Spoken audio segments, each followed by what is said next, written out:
All right, some highlights there of Central Arkansas, some quick facts from these guys. 11 starters are back for the Bears, 10-2 overall last year, conference champions, 9-0 in conference play. What a great season it was. Now looking ahead to the new season, they will open up September 1st, road trip at Tulsa. You can see that ball game on ESPN3, and the Southland Conference opener will be 2 weeks later on the 15th. A trip to Hammond to take on Southeastern Louisiana. UCA's most prolific quarterback enters his first season as head coach. He's been a part of the staff. Pleasure to be joined on stage by the new head football coach at UCA, Nathan Brown. Nathan, welcome to Houston. And how's that sound to hear yourself called a head coach? You're ready for this, aren't you? Still somewhat getting used to it, Randy. It has a good ring to it, though. Talk a little bit about now as you have a chance of some opening remarks that now that you've taken over as head coach, expectations. Floor is yours. Yes, first of all, it's a super exciting time to be a part of the University of Central Arkansas football program, somewhere that is near and dear to my heart as a player and as an assistant coach throughout the first, the first part of what I've been able to do as a coach. So first thing I want to say is, this is a first-class event. I appreciate Commissioner Burnett and his staff and all they do. It seems like just yesterday I came here as a player when we were making the Division I transition into the Southland Conference in 2007. This has been a first-class conference, every bit of the part of that, and just a good time. But I want to thank President Davis at University of Central Arkansas, Dr. Teague, for instilling this program and trusting me to take over what has been a great program, and we'll hope to continue to be a great program. But excited about the future. I know whenever I got the job and had the opportunity to put a staff together, our vision is hopefully to continue our success within the Southland Conference, but also to push through that national barrier. And we've got 11 starters back, but we've done a great job within our recruiting over the past couple of years. And we feel like we've got a lot of depth coming back of quality football players. Two of them are sitting here with me today that have a chance to repeat it, and have a chance to repeat as the Southland Conference champions. It's an opportunity that those guys don't take lightly. It's an opportunity we know is going to take a lot of work. There's a lot of transition within the conference with 5 new head coaches, including myself. So the excitement at a lot of programs is really high, and really from the top down, I think this is as quality as this conference has been since I've been a part of it. And so that's an exciting challenge for us as a program. But our expectations are set high. The bar is set really high at the University of Central Arkansas. This program has been special for over 100 years now. We've won national championships at the NAIA level. We've won conference championships at the Division II level and Division I level, and we look forward to continue to push nationally with the group we've got at hand. And we're gonna set that expectations high, and our players hopefully are working each and every day to attain that challenge. So very humbled and blessed to be where I am today. And just excited, ready to report to camp on August 2nd and get the 2018 season going. And I know our players are hungry to try to defend our championship from last year. All right, we're going to open it up to questions for the next 10-15 minutes or so. If you have a question, raise your hand, state your name and affiliation. We'll start in the back. Steve East. Steve, take it away. Coach Brown, what's been the biggest challenge moving from coordinator role to a head coach role? Well, I think you just everything is everybody turns toward you, and as a coordinator and working closely with the head coach over the last 4 or 5 years, you think you know everything, you think you know what all it entails to be a head coach, but there's little things each and every day that come up, everything from the social issues to kids in the classroom to what are we going to do, what are you going to do on this game plan issue. So there's a lot of little things that go into being a head coach that I definitely was preparing myself to be ready for, and something that I definitely consider is a work in progress as I continue to grow each and every day. But it's been an exciting time, and I've surrounded myself with a great coaching staff. I've got 2 great coordinators. I've got a good mix of age and youth and a lot of backgrounds within our 10 full-time assistants, and they've been invaluable to this progression in our program as we've made this transition. Coach I.C. Morrell, Port Arthur News. Coach, you were a quarterback at Central Arkansas, and I know Central Arkansas was in the Gulf South Conference. That was Division II because I'm from Arkansas, Monticello. What have you seen as far as the growth is concerned in Central Arkansas from just getting into Division I from Division II to where it is now? Yeah, I think we're in one of the most unique locations you could have a college program or a university. We're in Conway, Arkansas, a town of about 65 to 70,000. Our university is going to have anywhere from 11,000 to 12,000 enrolled. It's just a great size, but just a unique area in the state of Arkansas. You know, we're other than the University of Arkansas Pine Bluff, who plays in the SWAC, we're the only FCS program in our conference or in our state. So just a unique recruiting footprint. We're kind of in an area as well where we're able to recruit kids from all different regions and backgrounds. I mean, we've signed kids. We signed a kid this year from Miami. We signed kids from the Houston area. So I mean, and then all walks in between. So really, just location, the uniqueness of the campus. I think it just draws so many families when they walk onto our campus at the University of Central Arkansas. They want to be a part of it because we feel like we've got second to none facilities at this level, and Dr. Teague's done a great job developing the athletic department, not only us but through other sports, and I think it's an exciting time to be a part of it. And then we've had success on the field, and that helps. You know, when you look at our Division I record since making the leap in 2006. I mean, it's North Dakota State probably. You know, maybe South Dakota, and then we're right there. You know, as far as overall record, but just unparalleled success, and that's something we definitely don't take lightly, and something that we know the bar set high, and we're excited to continue to attain that. Another question up front. Yeah, Travis Day with the Southland Conference.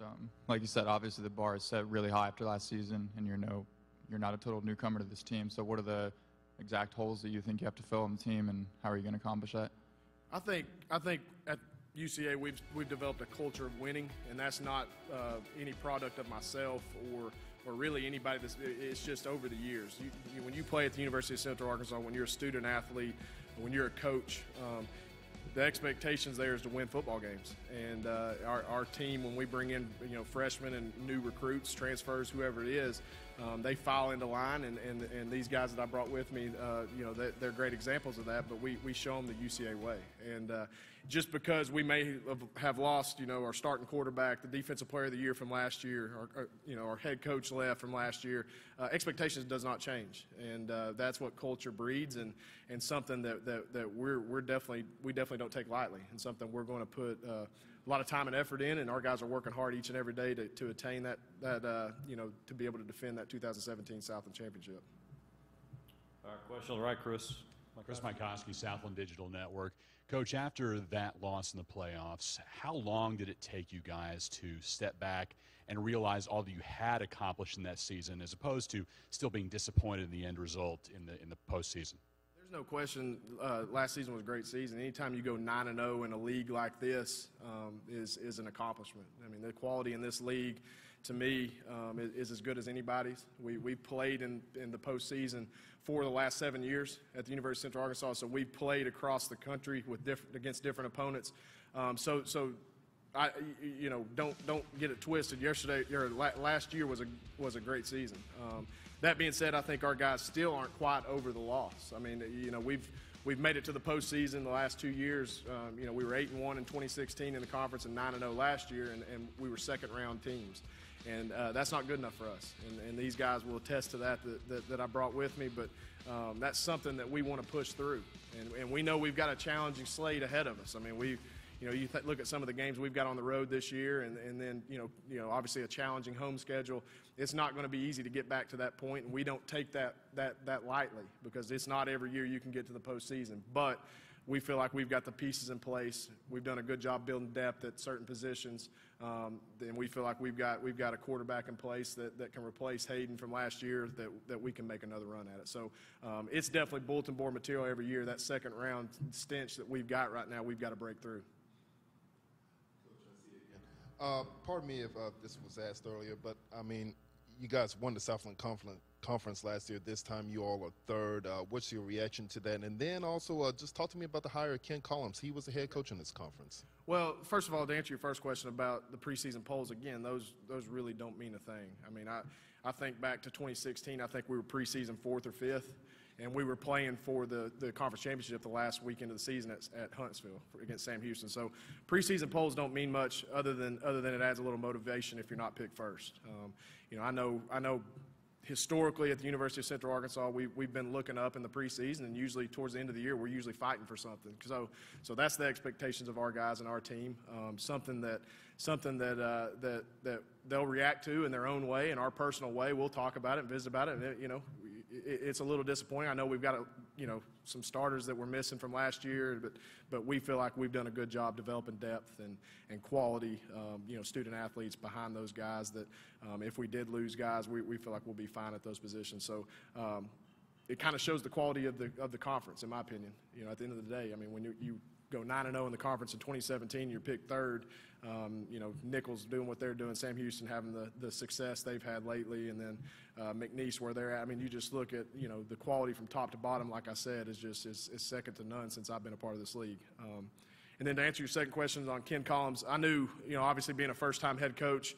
One thing I wanted to do was surround myself with obviously veteran coaches and obviously with a good mix of age and youth. But Ken Collins was one of the first guys that came to my mind. He was a head coach at Abilene Christian here in this conference for 5 or 6 years.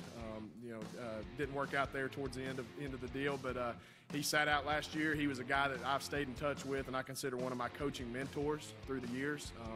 When I came to the University of Central Arkansas as a quarterback, he was the offensive coordinator there, recruited me. So our relationship goes back to 2004. So to get an opportunity to have a guy that's been through the rigors of this conference, that's had to answer the tough questions, he's been invaluable to our program. I mean, he's going to be inducted into the University of Central Arkansas Hall of Fame this year as a player. So, he's been a part of a national championship program as a player at UCA. So, just an invaluable hire and someone that I truly respect, not only as a coach but as a person. So, a slam dunk hire for myself. Question in the back, Steve. Coach Brown, you talked about missing some of those key all-conference players. One of those would be quarterback Hayden Hildebrand. Tell us a little bit about your quarterback situation now. Yeah, one thing we've done at UCA is we've had a track record of having quality quarterbacks, and I don't think that's going to change.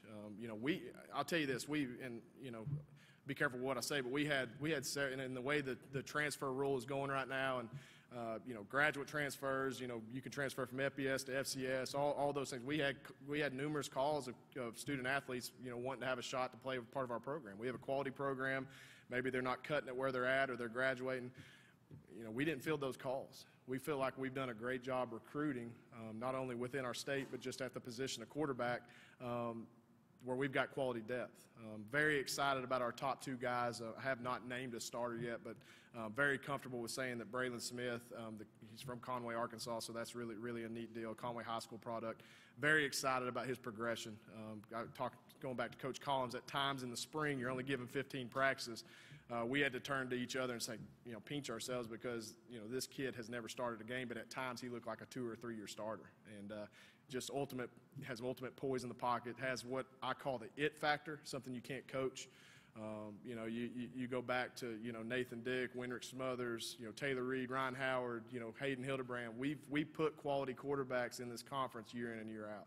And I don't expect anything less out of Braylon Smith or Kirk Ball as far as that's concerned, because Kirk's still competing for the job as well. And Kirk's played meaningful snaps for us as a true freshman when we had some injuries. So the state of our quarterback room, even though we did lose the Southland Conference Player of the Year in Hayden, you're never going to replace Hayden Hildebrand. But what we can do is mold an offense around a guy like Braylon Smith or Kirk Ball and really have a lot of success. I'm excited to watch those 2 progress. Any other questions out there? I'll ask you another one here, Coach. When the time came to fill this position, I heard you say in a quote that you were the right man for the job at the right time. Talk a little bit about that, being a former player, being on the staff. How'd you know you were ready?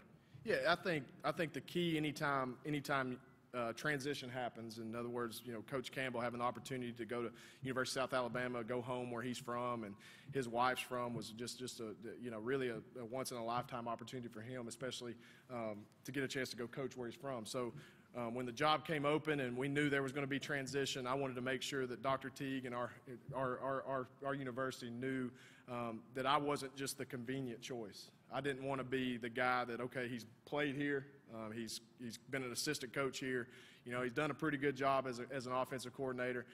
I didn't want to just be the convenient choice just to keep things rolling. I wanted to be the right choice. And it's something, one of the first things I said to Dr. Teague when we got a chance to meet when the transition was happening was I've been preparing for this since 2009.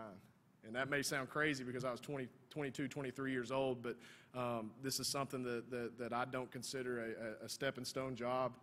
This is my alma mater. This is where I've got a lot of pride and joy. I met my wife at the university. All those things, it just means so much to our family.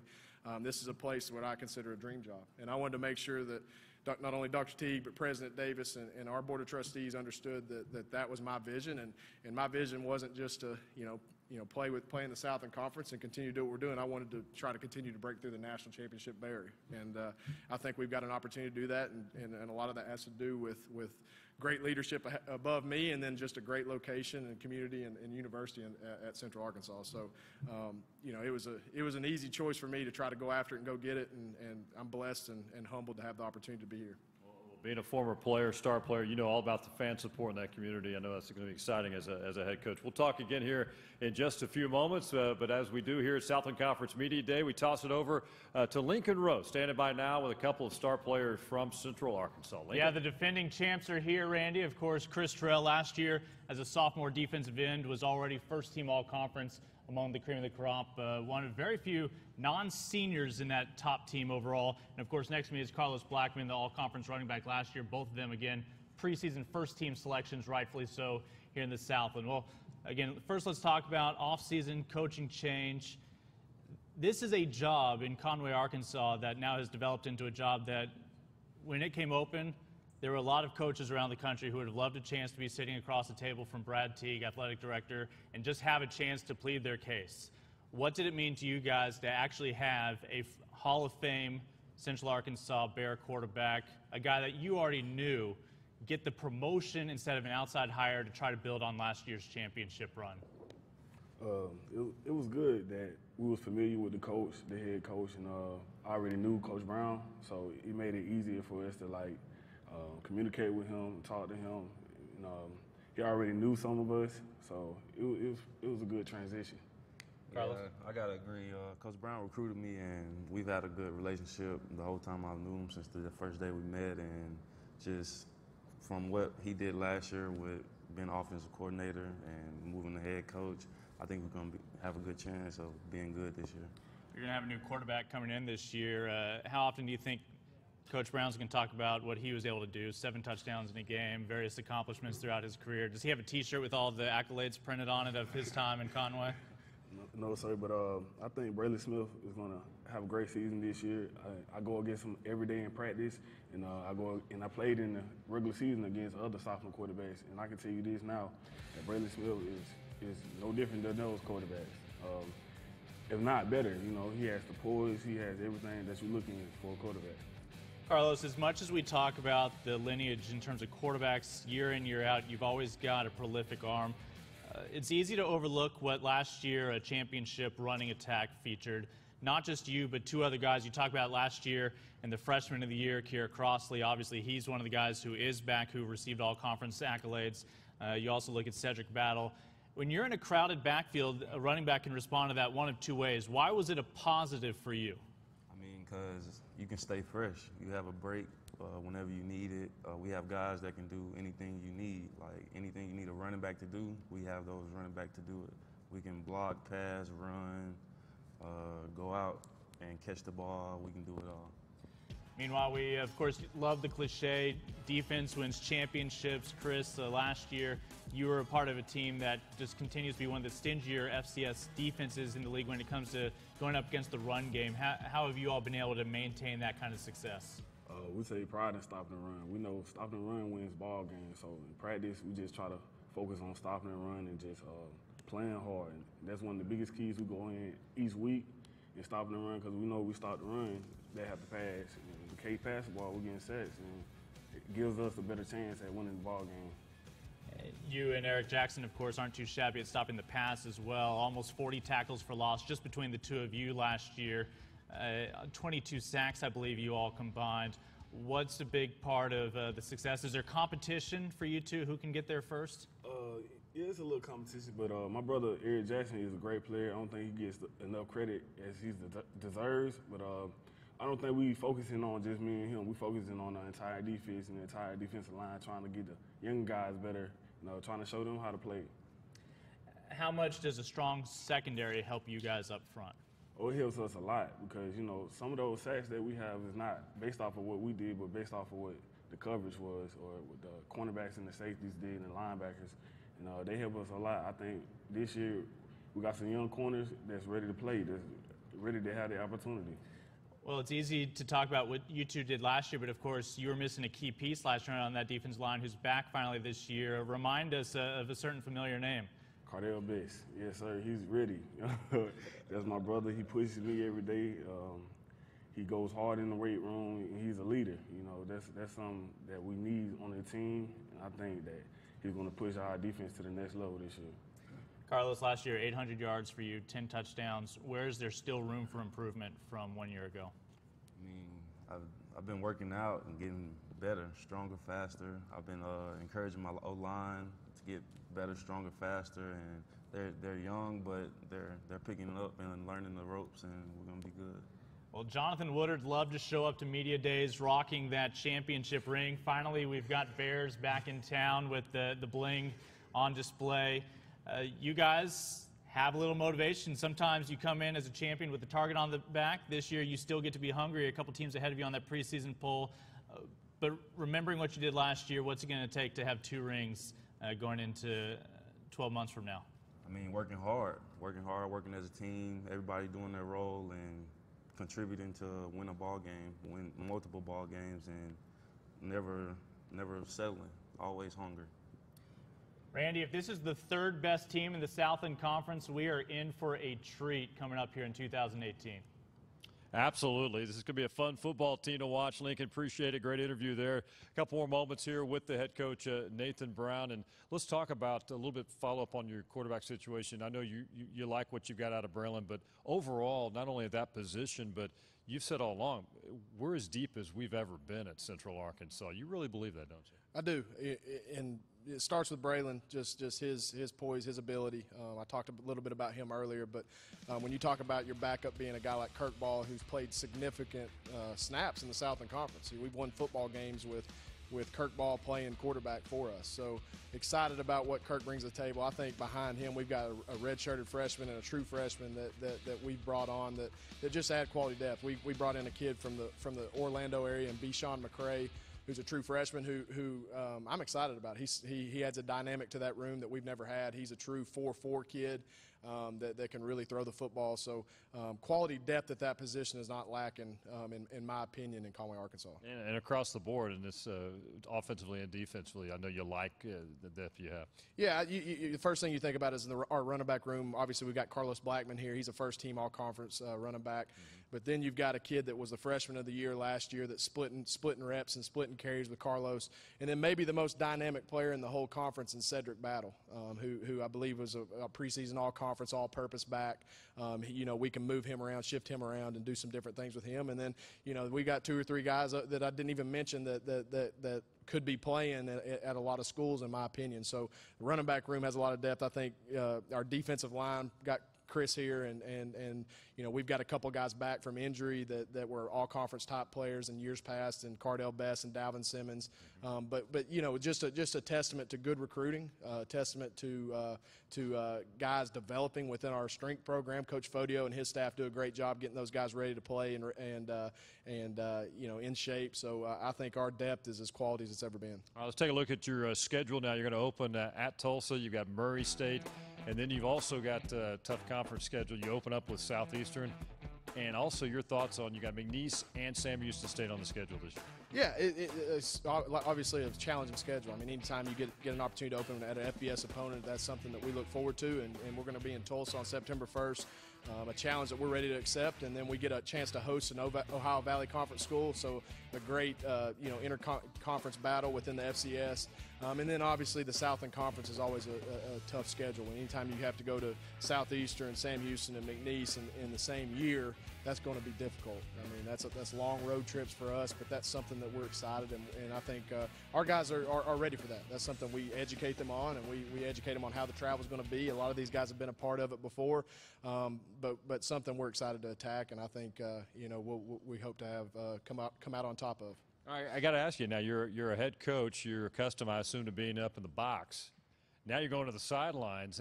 Talk about that adjustment, and are you going to still call plays, or how's that all going to work out? Yeah, so I was actually talking to Coach Rebo earlier. This will actually be my and I don't know that Dr. Teague knew this before he hired me, but this will be like my first game I've ever coached not in the box. So on September 1st. So that there will be some transition. That'll be fun. A chance to interact with the refs, a chance to see the kids' reactions, look in their eyes. Yeah. Something that I've always thought I desired and wanted to do, but within what our coaching schemes were, I was always in the box. But very excited about that. As far as the offensive play calls, I'm obviously going to be very heavily involved. I feel like that's my gifting as a coach, to be a part of the offense.